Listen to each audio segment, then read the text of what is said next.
Gastrointestinal tract emptying of stomach, the amount of stomach content and the extent of the digestion may helpful to estimate the time of death.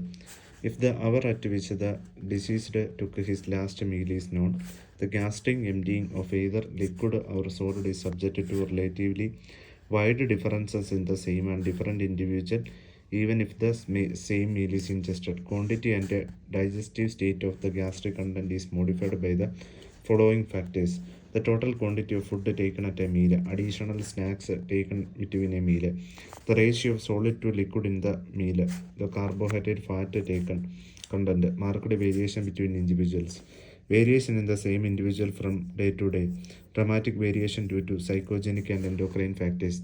The stomach contents do not enter the duodenum after death. Digestion of the stomach content may continue for some time after death. This may create further difficulties. It may seem that there are no significant difference in solid food emptying rate between young and old persons. The emptying rate increases directly with the meal temperature, meal weight. The stomach empties gradually. The stomach usually starts to empty within 10 minutes after the first mouthful has entered. The bulk of the meals leaves the stomach within 2 hours. Light meal, small volume usually leaves the stomach within 1 to 2 hours after being eaten. A medium-sized meal requires 3 to 4 hours and a heavy meal 5 to 8 hours. A carbohydrate meal leaves the stomach more rapidly than a protein meal. Because carbohydrates are reduced to a semi-fluid state rapidly and a protein meal leaves the stomach more rapidly than fatty meal. The fluids and semi-fluid leave the stomach very rapidly within 2 hours after being swallowed. If water is ingested with a solid meal, the water is emptied rapidly and separately and is not influenced by either the weight or a total calorie of the accompanying solid meal. The milk leaves rapidly, whereas meat and pulses are retained longer. Stomach contents, which are identified by naked eye, are usually ingested within 2 hour period.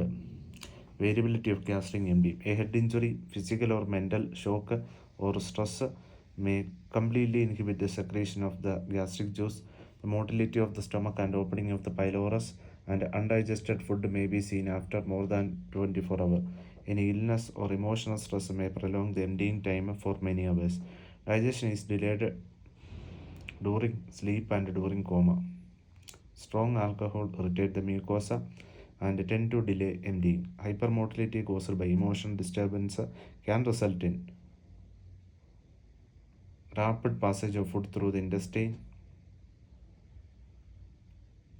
during diarrhea. The head of the meal reaches the hepatic flexure in about 6 hours, splenic flexure in 9 to 12 hours, pelvic colon in 12 to 18 hours.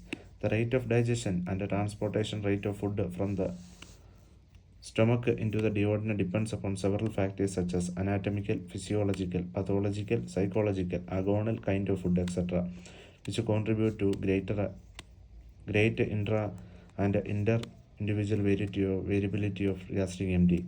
The actual recognition of the stomach content may be useful as it may indicate what the last meal consisted of, narrowing the time of death to the interval between two meals, provided the type of meal is definitely known. Unless death was sudden and unexpected, claims cannot be placed upon the state of digestion or the volume of stomach content. If the volume is full containing undigested food, it can be said that death occurred within 2 to 4 hours after eating of the last meal.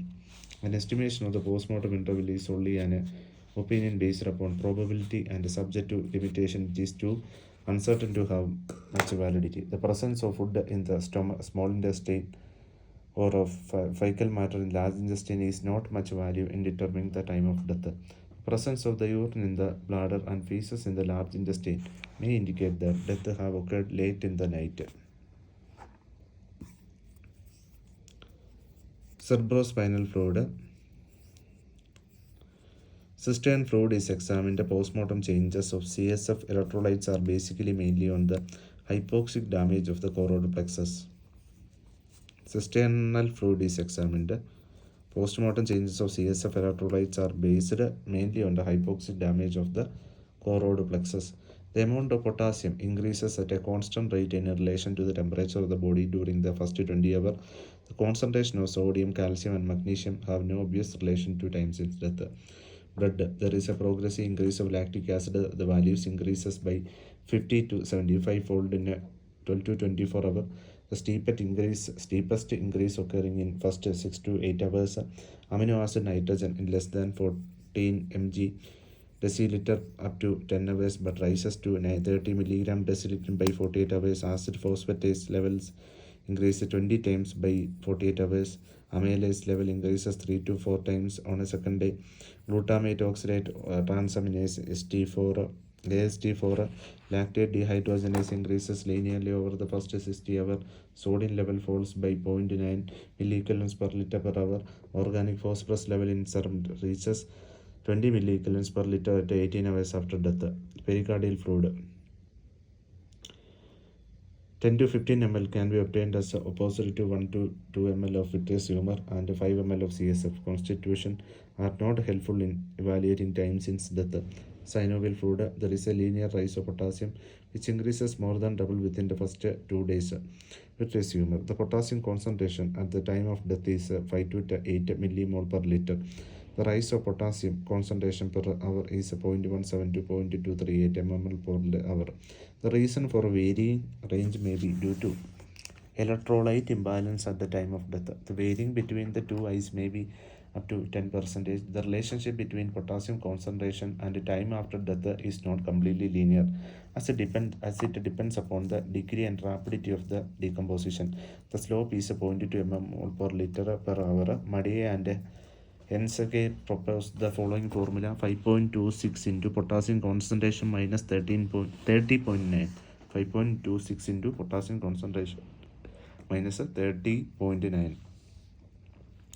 There is a linear relationship between vitreous potassium concentration and time elapsed after death up to 120 hours.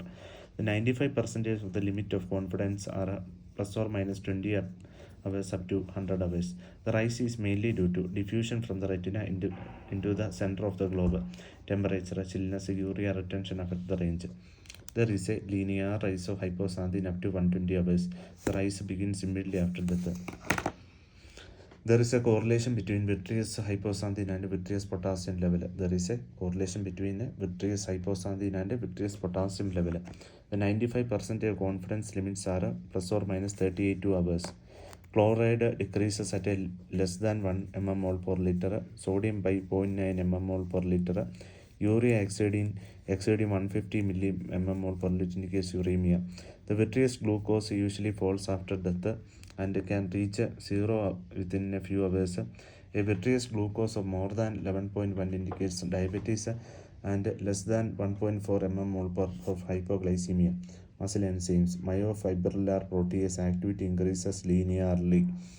Creatine phosphokinase decreases linearly after death. A strong positive correlation is found between the ratio of non-protein nitrogen and the total soluble protein and also creatinine concentration and time since death. All the biochemical changes are temperature dependent. Above findings apply to cold and temperature climate. Chemical methods are of limited practical value. They are widely considered as least reliable and least practical of all other methods. Hair does not grow after death. Contraction of the skin towards the hair root gives the illusion of growth. A sample of hair is shaved from the chin and its length measured from this rough estimation of time since the last shave can be made. For beard grows at a rate of 0.4 millimeter per day. Scene of death. The dates on a mail or newspaper sales receipt or dated slips or paper in deceased pocket when the neighbors last saw the person. Degree of coagulation of milk. State of food on a table may be valuable. The state of dress should be noted as regards whether the person is fully dressed or in the night dress. If the watch has stopped, the hour at which it has stopped should be noted. In drowning, watch commonly stops shortly after immersion. Drowning, watch commonly stops shortly after immersion. If a corpus lies undisturbed on growing grass or plant bearing oil, underlying grass or vegetation soon rise yellow or brown and dies. Radioactive carbon. Carbon-14 accumulate in the living organic matter. The C14 content of the organism is steadily maintained as long as it lives. After death, the radioactivity gradually weakens, talking about 5,600 years to reach half its initial activity. A simple carbon compound such as carbon dioxide, acetylene, and even carbon itself is prepared from the bonds, and the radioactivity is estimated. Accelerated mass spectrometer (AMS), accelerated mass spectrometer, directly counts C14 atoms rather than counting rate of disintegration.